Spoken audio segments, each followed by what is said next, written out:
Assalamualaikum warahmatullahi wabarakatuh.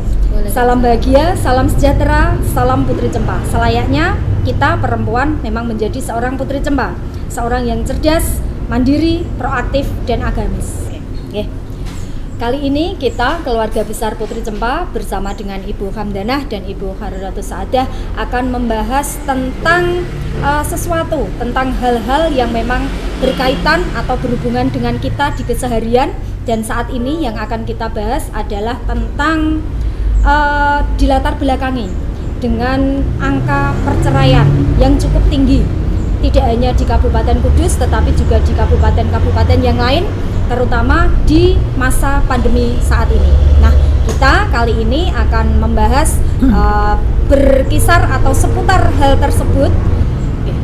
Jangan lupa Sobat Putri Cempa untuk like, subscribe, dan komennya sehingga kegiatan kita menjadi semakin bermanfaat dan semakin eksis untuk kita sendiri, untuk kita keluarga besar Putri Cempa, dan untuk masyarakat secara luas. Baik, kita tidak usah perkenalan terlebih dahulu nggih. Sudah sering masuk juga dalam kegiatan podcast Putri Cempa. Yang pertama Ibu Hamdanah dan juga Ibu Harirah. Ada beberapa yang akan kita bahas seperti yang tadi sudah disampaikan di depan nggih, dilatar belakangi dengan angka perceraian yang cukup tinggi, terutama di era pandemi ini, Bu. Yang pertama kepada Ibu Harirah dulu. Menurut Ibu Harirah, bagaimana supaya angka perceraian itu bisa ditekan? Atau gini, usia ideal seorang harus menikah, apakah itu perempuan, apakah itu laki-laki, usia idealnya itu berapa? Kalau usia ideal sesuai undang-undang perkawinan atau pernikahan sih 18 tahun ya. Tetapi kalau menurut saya yang paling ideal itu di atas 20 tahun. Jadi minimal 21 tahun. Karena apa? Di usia itu lebih stabil emosinya dan lebih nalar untuk siap secara mental menjadi suami istri atau membangun sebuah rumah tangga. Jadi idealnya memang di atas usia 20. Minimal 21 tahun. Kalau menurut untuk laki-laki dan perempuan sama. Oh begitu. Ya, jadi orang kan kadang membedakan laki-laki itu harus lebih tua daripada perempuan. Oh tidak. Selama ini kan memang banyak juga pasangan suami istri yang suaminya lebih muda, tapi juga ternyata dewasa, kan begitu. Jadi laki-laki dan perempuan sama. Sebaiknya di atas usia 20. Kalau misalnya yang perempuan 20, laki-lakinya 22, perempuan 21, laki-laki 23 gitu. Pokoknya di atas 20 tahun. Jangan di bawah 20 tahun. Pertimbangannya dari sisi emosi dan kesiapan mental itu tadi ya, Bu ya. Iya. Karena 18 tahun itu kan 17 baru sweet 17 toh, Bu. Kita membayangkan lah. Anakku yang nomor Noval itu baru 18 tahun. Kan begitu. Oh gitu. Jadi berarti tingkat kedewasaan itu berarti tidak diukur juga dari usia ya, Bu ya. Kalau ukurnya tidak semata-mata dari usia gitu tidak ya, Bu ya. Tetapi kan tadi Bu Ebi bertanya tentang usia ideal mulai pernikahan. Kalau menurut saya ya di atas 20 tahun, minimal 21 tahun, baik bagi laki-laki maupun perempuan. Kalau untuk usia perceraian, tingkat perceraiannya tinggi, bagaimana cara mengantisipasinya? Perceraian itu sebetulnya takdir, Bu. Begitu ya, Bu? Ya, gitu. Perceraian itu sebetulnya takdir. Tapi diantisipasi bisa. Cuman kalau takdirnya bercerai, meskipun bertahan sekian puluh tahun ya akhirnya bercerai.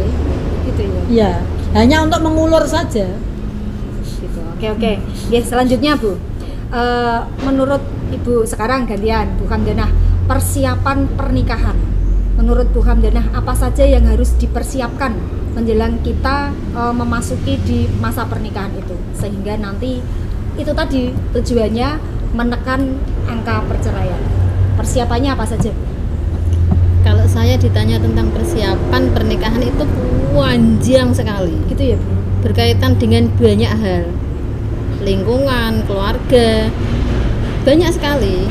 Yang paling dekat saja persiapannya itu paling tidak, kalau dia mau menjejaki di gerbang pernikahan, setidaknya di KUA itu kan ada ya P4 apa itu? P4. Ya. Iya kan? Oh, iya. Pendampingan pranikah apa Ya, itu ya istilahnya? ada. Saya kurang paham ya. Itu ada. Tapi di luar itu alangkah baiknya kalau seorang yang mau memasuki gerbang pernikahan itu mempersiapkan mentalnya dulu, pikiran, cara berpikir, dan dimatangkan dulu. Itu menurut saya. Karena untuk memasuki ke gerbang pernikahan itu nanti akan, istilahnya begini Bu, saya sering bicara sama anak-anak muda itu, kalau pacaran, istilahnya mengenal, itu kan kadang-kadang ada yang lama, ada yang pendek. Terus dia itu terus tunangan, bertunangan terus menikah. Mereka menganggap bahwa pernikahan itu sebuah akhir legalitas hubungan. Menurut saya tidak. Menurut saya itu pernikahan itu awal dari sebuah hubungan, gerbang yang baru dibuka. Dan itu seperti memasuki hutan belantara, tidak ada marka, tidak ada rambu-rambu, dan dia harus berjalan melangkah bersama-sama. Alangkah sulitnya kalau mereka itu tidak punya bekal dari masing-masing, laki-laki dan perempuan itu, untuk saling menguatkan ketika dalam gerbang pernikahan itu. Ya, tidak boleh belok, tidak boleh balik arah, tapi tetap terus berjalan mengarungi bahtera hutan belantara pernikahan. Apapun yang terjadi itu nanti bisa menekan yang namanya perceraian itu kalau sudah punya bekal. Tapi kalau kadang-kadang pada saat pacaran itu kan indah saja ya, semua itu indah semua, taunya manis yang baik-baik saja, yang enak-enak ketika saja. Dia sudah di pernikahan itu merasakan hal-hal yang kurang berkenan di hatinya, langsung ada di hati mereka masing-masing. Kok ternyata seperti ini ya, ternyata seperti ini ya. Nah itu tujuannya seperti itu, diadakan pendampingan atau istilahnya memang apa ya, belajar pranikah. Seharusnya ada seperti itu. Ada juga, ada. Tapi saya belum tahu adanya di mana sekarang. Belum ada Bu, belum ada yang memang spesifikasi bahwa kita belajar di sana loh. Nanti kita belajar tentang pranikah itu saya belum pernah melihat. Saya belum pernah mendengar. Gitu ya. Adanya ya di KWA itu, nasihat pra pernikahan. Yang saya maksudkan itu kalau misalnya ada di forum atau di apa yang memang lembaga bimbingan belajar begitu. Ya, lembaga bimbingan belajar nikah. Sebangsa bimbel pernikahan bisa. Gitu ya? Seharusnya bisa. Gitu. Oke. Ya, itu menurut Bu Hamdana. Kemudian menurut Bu Harirah, bagaimana Bu, persiapan apa saja yang harus disiapkan sebelum menikah? Memang mental sih. Mental fondasinya berarti mental siap ngalah, siap berbagi, siap melengkapi, siap mengerti, siap memahami. Mental sebetulnya memang. Cuman kalau bicara soal pernikahan, persiapan mental itu kadang-kadang dari keluarga sendiri tidak mendukung. Ketika orang tua mau menikahkan anak-anaknya, jarang sekali yang didudukkan berdua kemudian di-training mentalnya. Itu jarang banget. Mereka malah sibuk dengan, mohon maaf, pesta-pesta pernikahan, prosesinya, seremonialnya, tetapi lupa dengan esensi pernikahan itu. Apalagi kalau dijodohin misalnya, pernikahannya dijodohin, kamu harus mau nikah, pokoknya wajib baru sama ini kan begitu. Orang tua lupa bahwa memang apa yang disampaikan Tuhan benar. Pernikahan ini, saya kalau ada orang yang akad nikah itu malah lebih bisa menangis daripada orang meninggal. Gitu ya? Iya, setiap ada orang akad nikah itu saya malah bisa nangis, betul-betul nangis. Ya, saya membayangkan bahwa itu tadi mereka mengarungi samudera luas yang tidak bertepi. Perjalanannya akan panjang gitu, sekali menghadapi berbagai persoalan pernikahan. Itu kan tali pernikahan yang sakral dan semuanya kita di dunia ini tidak bisa akan memutuskan kalau itu tidak takdir. Oke, jadi gini nggih Bu nggih. Pada saat pernikahan, sudah terjadi pernikahan, berarti di situ posisinya sudah menjadi suami dan menjadi istri. Nah, di situ akan muncul hak dan kewajiban. Sekarang menurut Bu Harirah, hak dan kewajiban seorang suami dan istri dalam suatu pernikahan, di suatu rumah tangga itu seperti apa? Kalau hak dan kewajiban istri dan suami dalam rumah tangga secara Islam sebetulnya malah ribet Bu. Karena karena kita mau berkiblat kepada aturan agama. Istri itu tidak wajib untuk nyuci pakaian, tidak wajib masak, tidak wajib.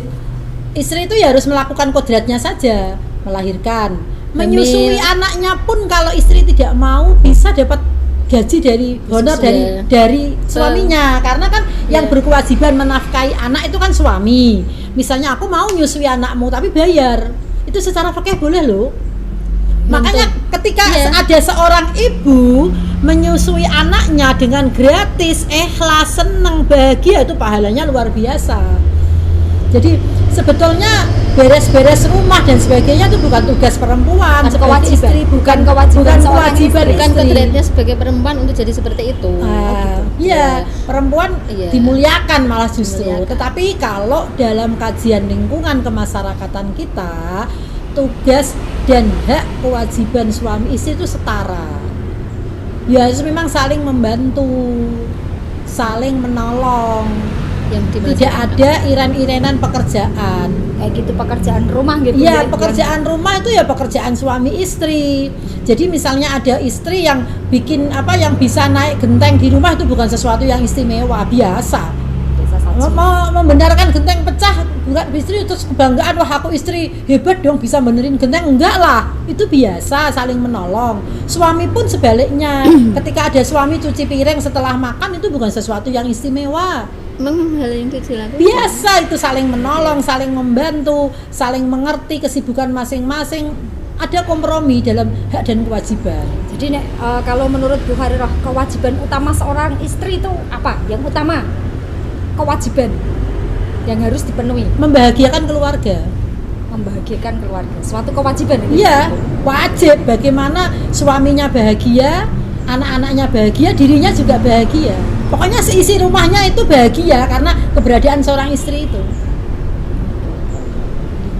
Ya, Untuk Kak. Bu Hamdana, bagaimana kewajiban seorang suami dan Saya istri? bukan seorang suami. Ini tadi kan dalam lingkup rumah tangga. Ketika sudah terjadi pernikahan, berarti di situ yang awalnya lajang menjadi seorang suami. Yang Ya. awalnya Sama masih dong, seorang membahagiakan seorang keluarga. istri. Suami juga Seperti itu, kewajibannya ya. membahagiakan keluarga.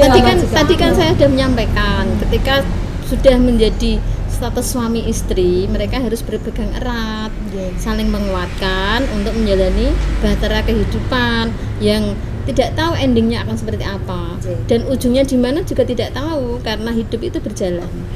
Endingnya ya is dead, meninggal, itu ending. Makanya di perjalanan kehidupan dia itu, mereka itu nanti endingnya ya meninggal, itu ending, sudah end berarti. Iya. Kalau misalnya dalam perjalanan ya jangan mengatakan bahwa kita itu sukses, belum tentu di endingnya nanti seperti apa, seperti itu. Kalau menurut saya seperti itu. Oke, jadi gini nggih Bu, makanya tadi Bu Harirah mengatakan kalau akan lebih terharu, lebih tersentuh pada saat ada akad nikah daripada saat Iya. menghadapi kematian. Iya, Karena di benar. situ ada proses yang panjang yang akan dilalui oleh sepasang ini tadi nggih Bu.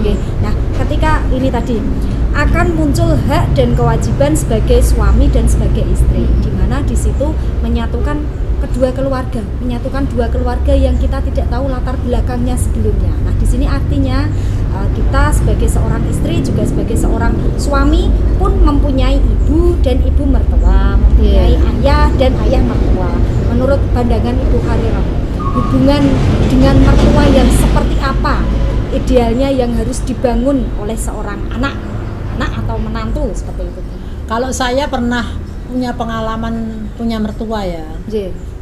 Berapa kali Bu? Gitu ya. 3 kali saya punya mertua. 3 kali ya. Dan alhamdulillah mertua saya semuanya hidup dengan saya, Bu Happy. Gitu ya. Jadi Welcome gitu ya. welcome, karena saya tidak menganggap beliau sebagai mertua. Ketika saya sudah menikah, ya itu orang tua saya. Saya hanya punya prinsip, saya baik dengan bapak dan ibu mertua, suami pasti baik dengan bapak ibu saya. Kalau saya tidak baik dengan beliau, suami juga belum tentu bisa mengikuti kebaikan kita, kan begitu. Apa yang kita tanam saja. Jadi tidak ada namanya mertua. Kalau menurut saya sudah menikah, ya itu bapakku, itu ibuku. Kan kita juga tidak batal wudunya. Ketika kita salim dengan bapak mertua, saya nggak batal wudu loh. Kalau dengan ipar batal nggak? Kalau dengan ipar batal. Artinya itu memang sudah menjadi bapak saya, sudah menjadi ibu saya, begitu. Berarti harusnya tidak ada perbedaan antara mertua dengan orang tua. Seperti itu nggih, Bu. Sama. Ketika sudah menikah berarti itu sama. Sama. Itu kan Dana bisa menambahkan hubungan seperti apa yang harus dibangun oleh seorang anak, seorang menantu kepada Itu tadi mertuanya. kan, kalau mau memasuki gerbang pernikahan itu kan ada ta'aruf. Oke. Ta'aruf itu kan kadang-kadang salah artikan ya, seolah-olah hanya mereka berdua, padahal itu enggak. betul. Itu harusnya melibatkan banyak pihak. Sebagai seorang perempuan dia harus mengenalkan walinya, nasabnya, nanti yang akan jadi wali. Kan jelas. Iya. Sebagai seorang laki-laki dia harus cari tahu itu. Karena pengalaman ini terjadi di keluarga saya juga. Yang calon suami itu mencari nasab seorang perempuan sampai jauh dijalani, karena ya itu tadi, nanti saya itu berbakti pada orang tua yang mana yang sebenarnya jadi mertua saya. Bukan berarti gini ya, kadang-kadang orang itu kalau misalnya sudah srek dengan pasangan lupa untuk berkomunikasi dengan keluarga dan lingkungan. Nah, terus nanti terjadi sesuatu yang tidak diinginkan, itu yang jadi keras akhirnya. Makanya sebaiknya dari awal tadi saya sudah tekankan ya, harus membangun komunikasi, Iya. terus membekali diri, semuanya itu nanti arahnya akan ke situ. Oke, Iya. selain dengan mertua, karena sudah terjadi pernikahan itu Iya. tadi, anggota keluarga kita akan bertambah lagi. Di situ ada kakak, adik, kakak ipar, kakak ipar. Seperti apa hubungan yang harus kita jalankan, harus kita bangun supaya itu pernikahan itu tadi nggih, tidak sampai terjadi konflik, karena ini keluarganya menyangkut keluarga besar. Selain mertua, kan ada kakak, adik, kakak ipar, adik ipar seperti itu. Kalau menurut saya nganu Baby, ipar atau saudara itu saudara bukan keluarga. Iya, saudara. Saudara, Ya. beda ya dengan keluarga ya? Bu, Beda. ya? Keluarga itu kan yang satu rumah dengan kita, satu kesatuan dengan kita yang memang menjadi tanggung jawab kita. Oke. Tapi kalau ipar kan tidak. Ya. Kita boleh berbaik dengan ipar, boleh berbaik dengan saudara kalau memang kita diberi kelebihan. Lebih dalam hal ini suami itu ikhlas, ridho kita berbuat baik kepada saudara-saudara ipar atau saudara kandung saya sendiri pun. Kalau Kaitan tidak, dengan materi ini ya Bu ya? iya berkaitan. Kalau tidak ridho ya jangan dipaksakan. Yang penting keluarga kita dulu, keluarga yang menjadi penting. tanggung jawab kita. Menjadi tanggung jawab kita. Kadang saya tambahkan ya, Bu. Monggo, Iya. nggih, silakan Bu. Di sini yang menurut agama yang saya anut, karena yang nonton ini kan tidak semua muslim seperti kita ya. Kalau misalnya sudah menikah itu kan ada aturan. Untuk laki-laki itu hak ibunya, Nggih. untuk perempuan itu hak suaminya. Nggih. Kadang-kadang ada yang menimbulkan keras itu begini, misal nih suaminya itu sukses, istrinya menganggap bahwa itu mutlak milik saya, padahal enggak. Ya. Itu seharusnya dia tahu sebelum terjadi pernikahan bahwa suamiku itu bukan milikku tapi Oke. milik ibunya. Jadi apapun yang dilakukan suaminya itu sah-sah saja untuk orang tuanya, terutama ibunya. Tapi istri harus komunikasi dengan suami kalau memang dia mau melakukan hal yang baik pun terhadap keluarga atau siapapun di luar dia, ipar misalnya, adik atau keluarga yang lain seperti itu. Itu nggih berarti Ya. hubungan setelah terjalin pernikahan itu sangat kompleks. Iya, Berarti makanya itu. saling Karena banyak juga loh. berkaitan begitu ya, Bu, banyak ya? juga loh sebuah keluarga itu dirusak oleh saudara-saudara iparnya, Iya. saudara-saudara dekatnya karena Tinggal di sinetron-sinetron itu ya Bu. karena tidak ada Iya. keseimbangan kan Gitu begitu. ya. Nah itu Gitu ya. harus diwaspadai juga. Ya, karena gitu tidak ya. adanya Komitmen yang kuat pengetahuan gitu. Oh, pengetahuan gitu. dari awal itu yang harus dia bisa dijalankan itu apa rambu-rambunya untuk menjalani kehidupan rumah tangga yang melibatkan lingkungan dan keluarga itu seperti apa batasannya, itu kan harus punya bekal juga. Mereka harus Komunikasi suami istri itu memang penting ya Bu ya, Iya. dalam menentukan Penting, sikap sangat penting. harus seperti apa, Iya, harus penting. bagaimana terhadap Dan memang orang benar tua, yang disampaikan terhadap Bu orang Ha. tua, gitu. Anak laki-laki kan haknya ibunya. Artinya ketika seorang suami itu memprioritaskan ibunya, istri nggak boleh Tidak protes, boleh marry, nggak harus boleh mendukung. protes. Ya. Artinya suamiku berarti anak yang berbakti kepada orang tua, begitu. kita harus ikut, Gitu ya, Bu. ikut berbakti bahwa itu orang tua kita juga. Pada saatnya non sewu Bu, pada saatnya suami ternyata belum bisa berbakti kepada ibunya, apakah di situ Berbakti itu bukan materi loh, Bu. Nggih, betul. Berbakti itu bukan melulu tentang materi, Betul, begitu tidak, iya, nggih. iya. Tetapi mungkin tidak membantah atau selalu terjalin silaturahim, seperti itu nggih, Bu, nggih. Iya. Tapi di sini kan kadang ada suami Belum yang bisa memang berlaku. belum bisa Iya. dalam bahasa saya Ya itu berbakti dengan ibunya. peran seorang istri kan Itu dia harus punya belajar peran dulu lebih, tentang ya. hal seperti itu. Kalau misalnya suaminya melakukan hal yang seharusnya itu tidak boleh terjadi, sebagai istri kan bukan mendukung tapi justru Iya. malah mengarahkan sebaiknya seperti apa. Kalau berbakti dan tidak itu sudut pandangnya apa, Bu? Kalau misalnya membantah, itu tidak apa-apa kalau memang seorang ibu itu mengarahkan yang tidak baik, anak laki-laki boleh kok membantah, Pendapat, begitu ya. berpendapat. Berbeda pendapat. Boleh berbeda pendapat, tidak apa-apa. Tapi saya yakin kalau nawaitunya baik, endingnya pasti baik. Meskipun ada perselisihan, ada perbedaan pendapat, endingnya pasti baik. Saya sering kok melihat ada anak laki-laki yang berseteru dengan ibunya, tapi yo sebentar saja, setelah itu ya akan baik kembali ketika sama-sama sudah saling menyadari. Cuman sebagai seorang istri memang benar yang dikatakan Bu Ham, kita harus meluruskan suami kita, meluruskan bagaimana sebaiknya akhlak terhadap ibunya itu. Tuh. Nggih, nggih. Kadang-kadang ada di masyarakat itu kan perempuan itu si mempelai perempuannya itu tidak tahu tentang ilmunya itu, tentang pengetahuannya itu, tapi punya mertua yang hebat dan bijaksana. Saya punya pengalaman, Bu, tetangga sendiri.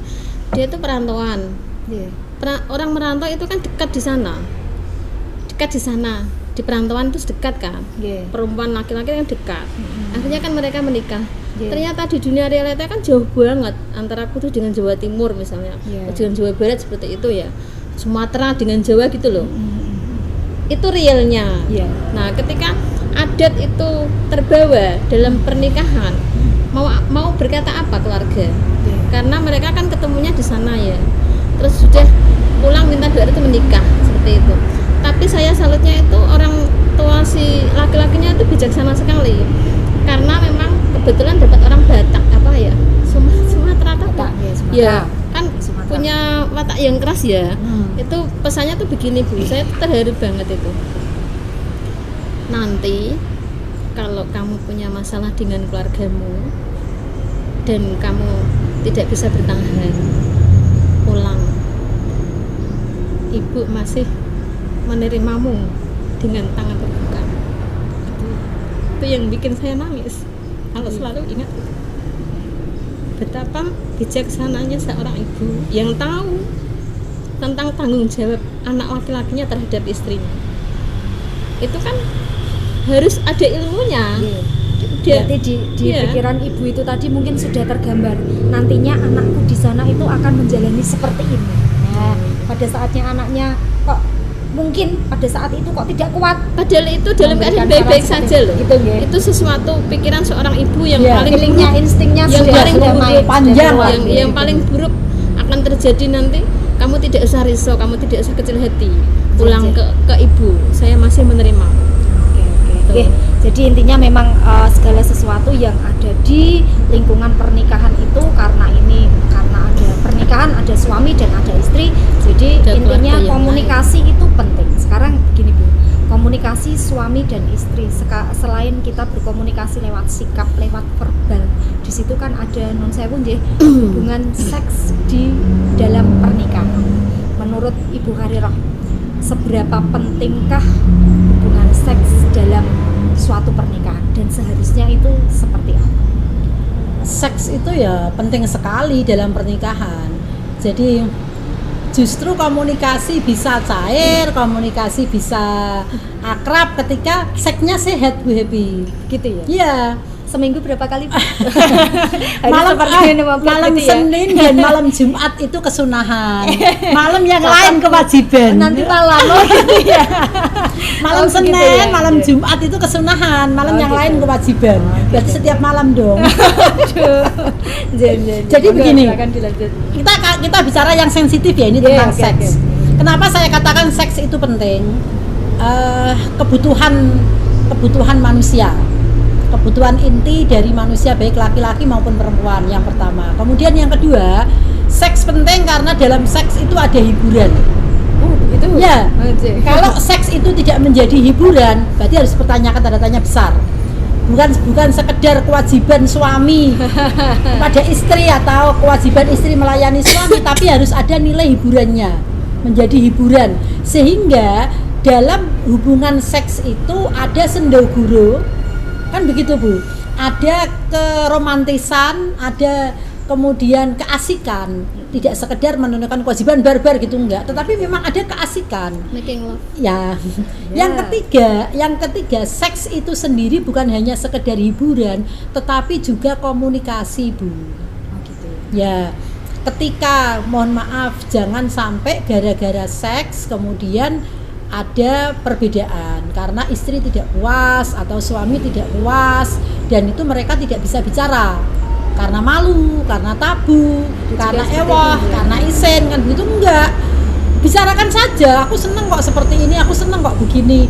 Aku misalnya maunya dibegitukan, begitu ya harus dibicarakan. Itu bukan sesuatu yang tabu antara suami istri loh. Kecuali bukan suami istri ya.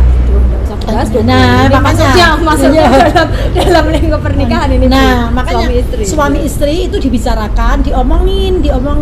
Ngomonginnya saat apa? Ya saat berduaan ketika berromantisan. Jangan saat misalnya suaminya nyetir diomongin tentang seks atau suami makan diomongin jangan. Ya saat berduaan, momennya harus pas. Gitu ya. Aku maunya gini kok, aku maunya seperti ini kok, momennya harus pas. Yang kelima Bu Happy, Seks berapa tadi? Ya itu udah berapa kelima ya? yang Banyak ya pertama, ternyata. ya. Begitu ya. Jadi hanya sekedar komunikasi, keempat kan komunikasi, Yeah. ketiga tadi hiburan Yeah, ya, yeah, keempat okay. komunikasi. Yang kelima, seks itu kompromi Bu dalam Yeah. pernikahan.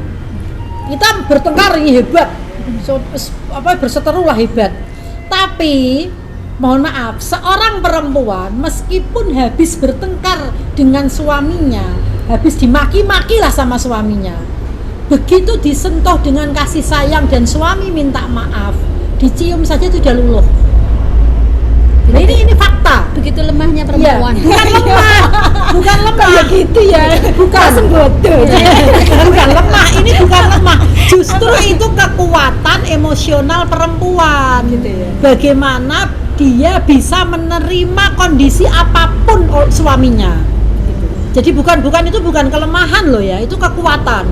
Karena apa? Perempuan itu pasti ingin bertahan, tidak mau bercerai. Perempuan pasti bertahan, tidak mau berpisah. Ya, karena- Dia akan berpikir tentang anak-anaknya. Iya, betul itu. Iya. Bu. Itu karena ada istilah yang saya simpulkan seperti ini. Sebejat-bejatnya laki-laki di Iya. luaran sana, rumah tangga itu akan tetap utuh manakala seorang itu tetap bertahan. Oh, kalau itu saya setuju. Tuh, kuncinya itu di Terus sealim-alimnya laki-laki ngidai telek rak pending lho Bu, berarti. Tapi kalau istrinya sudah main di luar sana, hancur itu keluarga. Betul. kuncinya di perempuan berarti ya. Iya. Gitu. Bolak-balik di situ. Jadi kita itu harus strong, Wonder Woman Tidak istilahnya. ada balas membalas begitu ya, Bu? Ya. Gimana? Itu sudah konteksnya sudah lain. Oh, gitu. Ya, nanti ada yang mengurus itu, lembaganya ada yang mengurus. Tidak di lembaga kita. Oke. Seperti itu. Nah, itu kesimpulan akhir itu seperti itu. Makanya ada yang lari ke saya itu karena dia ingin bercerai dengan suaminya. Tak tanya, dia punya anak dua loh. Saya tidak kenal, saya juga tidak keluarganya. Dia itu datang ke tempat saya, minta dipeluk, tak peluk, terus minta saya ini pengen ikut jenengan dulu. Terus saya ini siapa nih jenengan? Kan saya tidak siapa-siapa, keluarganya pun tidak. Akhirnya dia itu mengutarakan ya garis besarnya itu seperti pengen bercerai dengan suaminya. Terus tak tanya, kamu punya apa pengen bercerai? Anakmu dua, kepengen digawo. Tapi kan dia tidak punya pekerjaan, tidak punya rumah. Kalau yang laki-lakinya selingkuh pun dia tidak punya hak asuh karena tidak punya itu. Jadi jenengan Tidak ada kemandirian. ya jenengan nanti tidak dapat apa-apa. Buat apa jenengan mau bercerai? Sudahlah, kalau memang masih dinafkahi secara lahir, bertahan demi anak-anakmu saja. Keluargamu akan utuh nantinya. Lihat nanti ke depan, beberapa bulan ke depan jenengan coba saja. Ternyata ya berhasil. Lah seperti itu, kalau jadi orang tua yang tidak bijaksana, ya mestinya ya sudah cerai saja, cari gantinya kan seperti itu. Tapi ternyata sampai sekarang malah semakin bahagia mereka membangun rumah tangga yang lebih dari semuanya. Karena punya pengalaman. Iya, saling menyadari saling kesalahan, menyadari. saling introspeksi kan begitu. Ya. Pentingnya komunikasi itu ya, tadi. dia larinya benar, larinya Iya.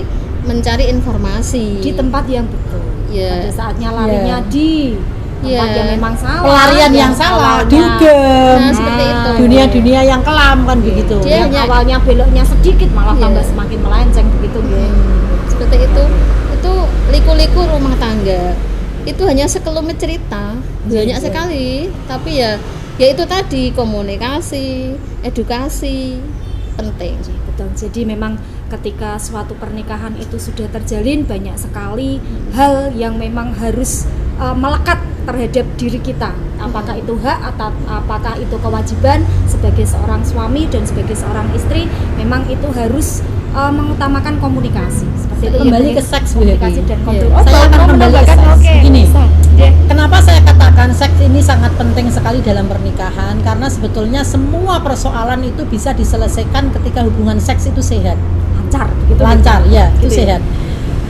Kita tahu bahwa seks itu bagi beberapa manusia, beberapa kalangan, beberapa orang itu sesuatu yang diperjuangkan sampai mohon maaf ada obat kuat kan begitu. Gitu ya. Ada gitu itu ya. obat strong, ada kemudian Mrs. V-nya biar bagaimana itu kan sebetulnya Dalam lingkaran upaya- dari seks kan begitu. Iya, dalam Tapi upaya sebetulnya itu bukan sesuatu yang urgent, Bu. Seks ya. itu bukan itunya sebetulnya. Iya. Tapi justru komunikasinya, keintimannya dan keromantisannya. Manakala laki-laki itu romantis, perempuan romantis, saling memperhatikan, saling berkomunikasi dengan sayang-sayang yang baik, kalimat-kalimat yang enak didengar, saya rasa semuanya selesai ketika seks itu sehat. Tidak perlu obat-obat yang mengganggu kesehatan kita ke depan. Berarti Begitu pada loh. saat making love itu tidak berlaku satset cak cak Bukan. berlaku ya. Iya. Makanya kalau kita kalau bekerja kan ayo sing cekat-cekat satset cak Iya, cak. iya Tapi dong. making love ini tidak berlaku seperti itu ya, Bu. Justru ketika harus ada pendahuluan yang panjang. ketika gitu. kita misalnya kepengen menjaga hubungan yang baik ya, bagaimana suami memanjakan istri memanjakan suami kan begitu. Iya, iya. Kemudian Seks itu kan tidak melulu berhubungan hubungan badan. penetrasi. Betul, Gitu, betul, gitu. iya, iya. Komunikasi yang membuat kita semangat seks.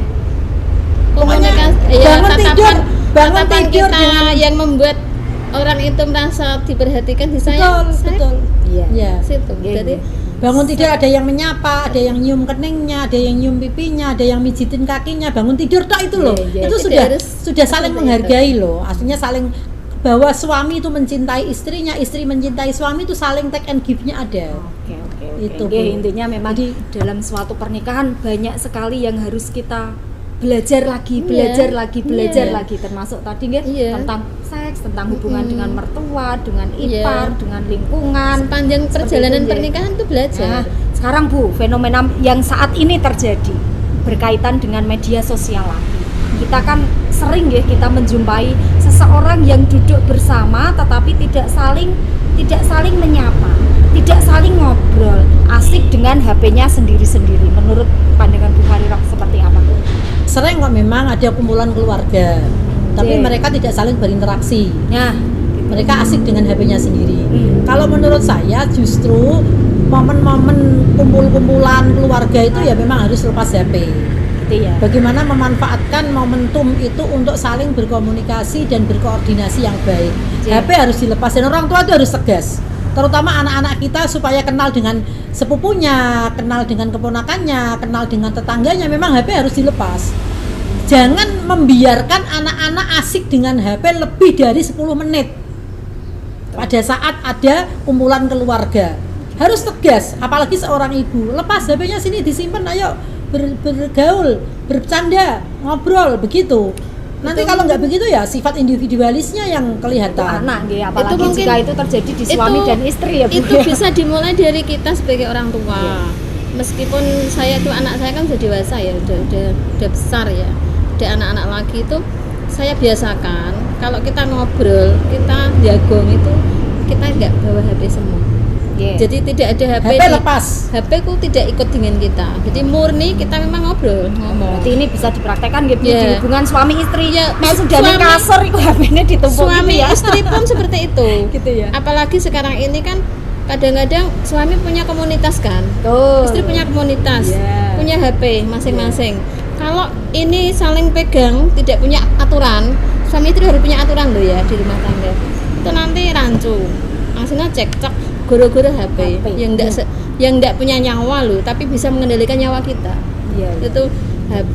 Ya memang kalau memang kita itu konsekuen ya, apa sih yang bisa menyebabkan bahwa HP itu nanti bisa membuat kita itu berubah dengan keadaan atau situasi yang seharusnya kita alami normal-normal saja, itu harus dihindari. Berarti berkaitan Harus lagi punya peraturan. dengan komitmen dan pengetahuan kita. Nggih, intinya Iya. suatu rumah tangga itu memang sing dingelmoni itu memang harus banyak sekali begitu ya. Iya. Terima kasih ibu-ibu atas waktunya. Semoga perbincangan kita tadi membawa manfaat untuk kita semua. Saestu betul-betul terutama di keluarga besar Putri Cempa memang mudah-mudahan terutama menjadi ibu, menjadi seorang istri yang memang bisa betul-betul istri yang seutuhnya. Mudah-mudahan keluarga kita selalu menjadi keluarga yang sakinah mawaddah warahmah, Amin. keluarga yang bisa mempunyai putra-putri yang membanggakan untuk kita semua.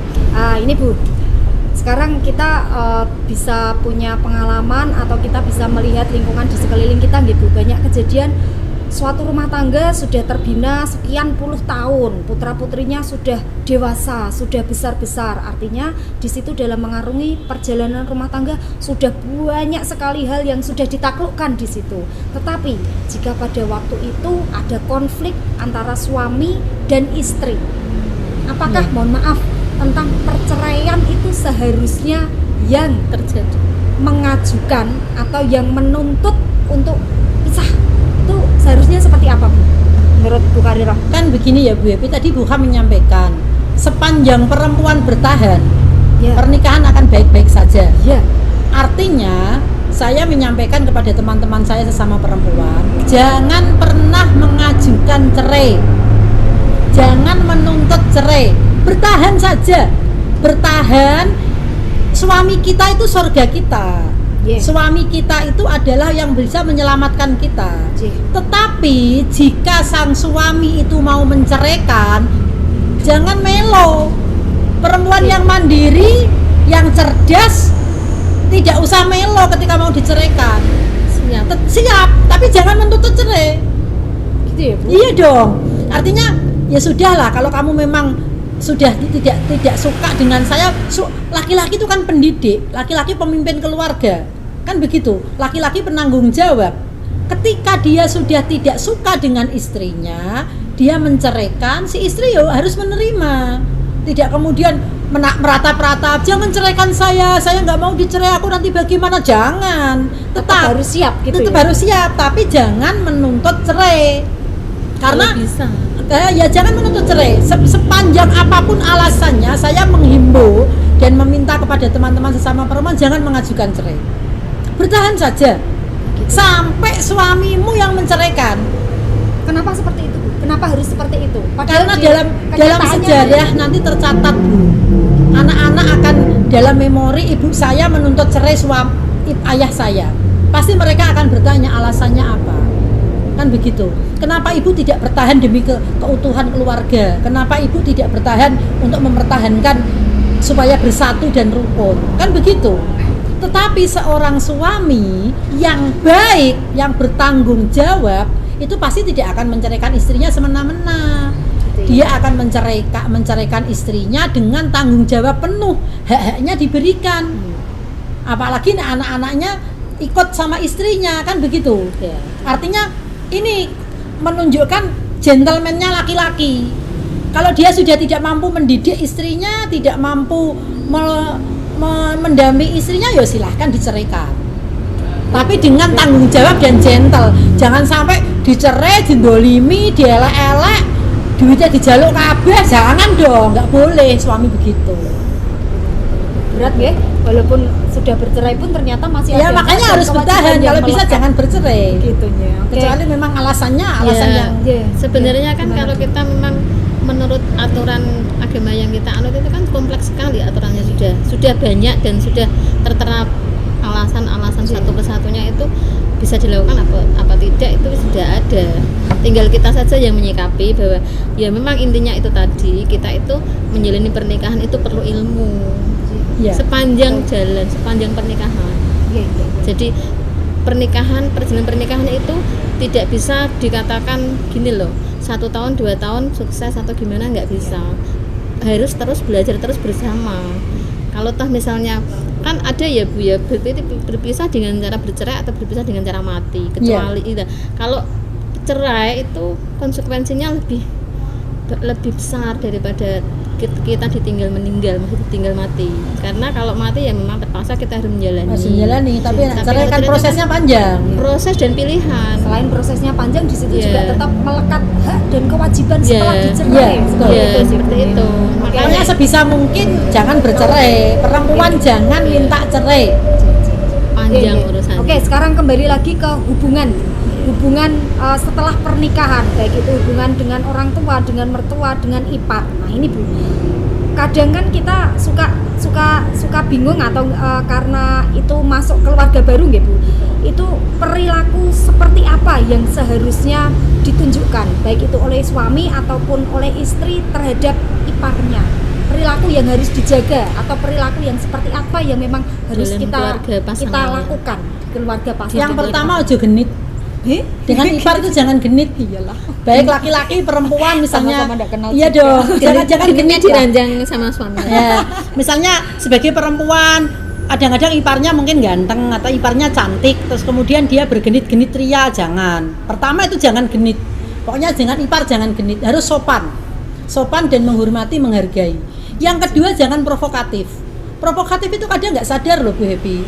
Misalnya ya, kita tahu ada pengantin baru belum bekerja, belum punya pendapatan kan begitu. Terus iparnya satu rumah kaya raya sok-sokan. Banyak Setiap sore pergi jalan-jalan, makan, habis itu cuman pamer-pamer nggak dibeliin lagi misalnya. Terus kemudian dia provokatif, pamer-pamer itu juga jangan. Itu artinya dia tidak bisa menempatkan diri sebagai saudara yang ngerukunke. Nah, ipar seperti itu, misalnya kita punya ipar yang model seperti itu, kita harus bisa menjaga sikap, tetapi lebih baik tidak akrab. Gitu ya. Ya, lebih baik tidak akrab karena banyak mundorotnya. Yes. Daripada kita akrab, kita nanti kurang syukur. Mending kita menjauh, tetapi kita baik. Kita tetap baik, kita tetap berperilaku yang sopan, tetapi tidak akrab. Kemudian dengan ipar yang harus diwaspadai juga adalah saling fitnah.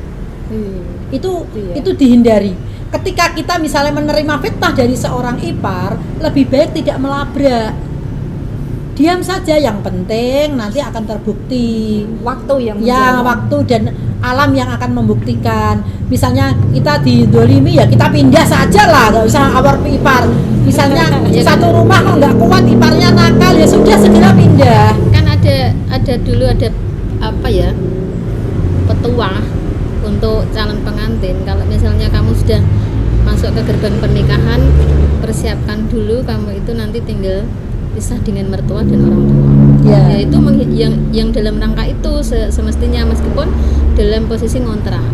Ya untuk menghindari hal yang dikhawatirkan itu tadi. Tuh ada petuah yang seperti itu.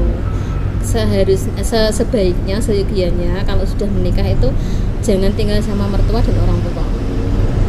Saling menguatkan, untuk lebih saling menguatkan dan mengerti satu sama ngontrak lain. boleh, berarti kan dunia milik kita. Yang hanya ngontrak. Tapi saja. enggak, saya juga tinggal sama mertua beberapa puluh tahun kok Bu Happy. Dan alhamdulillah baik-baik saja, mertua saya juga ikut saya, kemudian ibu mertua kan begitu. Tidak apa-apa sebetulnya dengan mertua, tetapi memang dengan ipar itu harus waspada. Yang selanjutnya yang harus diwaspadai ipar adalah ipar yang punya tabiat tidak baik.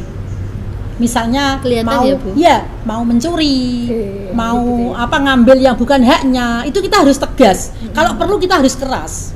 Ada yang ipar seperti itu, dia suka ngambil barang yang bukan haknya. Kebetulan misalnya sekali 2 kali kita maafkan, 3 kali harus kita tegasi. Dan kita harus punya prinsip bahwa tidak boleh kita disemena-menakan gitu loh, kita didolimi. Kan ada yang kita sudah bela-belain masakin untuk suami dengan anak-anak karena satu rumah dengan ipar, mohon maaf langsung dihabisin dimakan, atau kita teledor naruh duit hilang misalnya. Itu kita harus tegas. Itu karena dalam rangka tadi ya, Nggih. ngumpul. Ngumpul, nggih, ya, ngumpul artinya belajar, saling menghargai, saling toleransi, dan apapun itu memang dalam suatu Waspada. pernikahan memang itu judulnya Iya. belajar gitu nggih. Iya, Belajar dengan belajar. pasangan, belajar dengan lingkungan, belajar dengan Karena semuanya. memang untuk tidak ada mempertahankan, bukunya dan nggih. tidak ada Iya, jangan kurikulumnya, jangan, nggak jangan ada. sampai kita keluarga kita, rumah tangga kita dirusak oleh ipar. Karena semuanya tergantung kita loh Bu. Kalau kita tegas, kita bisa bersikap yang punya prinsip, saya rasa ipar kita tidak akan semena-mena dengan kita. Gitu. Orang lain itu akan bersikap dengan kita tergantung kita. Betul. Oke. Betul. Nggih, betul. Ya. Nggih, terima kasih sekali Bu Hariro, Ibu Hamdana atas waktunya. Mudah-mudahan apa yang kita bahas sore ini bermanfaat. Amin, nggih, amin, bermanfaat amin. terutama untuk keluarga-keluarga muda karena masih panjang jalan yang harus mereka lewati. Itu nggih.